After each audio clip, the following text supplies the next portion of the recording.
அனைவருக்கும் வணக்கம். நான் உங்கள் தோழி. இன்று நாம் காணும் பதிவு ஒரு முக்கியமான பதிவு. உங்கள் வாழ்க்கையில் மிகப்பெரிய மாற்றத்தை கொண்டு வரும் வாராகி அம்மனை பற்றி தான் நாம் இன்று பார்க்க போகின்றோம். இன்று நம் வீட்டில் வாராகி அம்மனை வைத்து வழிபட நினைப்பவர்களுக்கான பதிவு.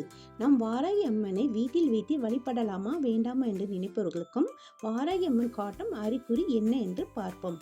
நாம் வீட்டில் வளர்பிறை பஞ்சமி, தேய்பிறை பஞ்சமி என்று நாம் வீட்டில் வாராகி அம்மனை வழிபடம் நினைத்து பூஜை செய்யும் பொழுது அது எந்தவித தடைகள் வராமல், உதாரணத்துக்கு ஏதாவது உடல் பாதிப்பு, மன பாதிப்பு, மாதவிடாய் என்று ஏதாவது தடைகள் இல்லாமல் நம்ம அந்த பூஜையை செய்து விட்டாலும், நம் வாராகி அம்மன் நினைத்து பிரார்த்தனை செய்யும் பொழுதும், பூஜைகளுக்கான விளக்கு ஏற்றும் பொழுதும், சுத்தம் செய்து பொட்டு வைக்கும் பொழுதும், பூ வைக்கும் பொழுதும், பல்லி சத்தம் கேட்டாலும் வாராகி அம்மன் நம் வீட்டில் தான் வாசம் செய்கிறார்.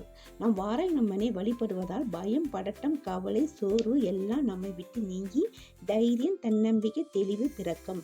நம் வாராகி அம்மனை வழிபடும் பொழுது நம்மிடம் நிறைய மாற்றங்கள் அம்மன் நிகழ வைப்பார்.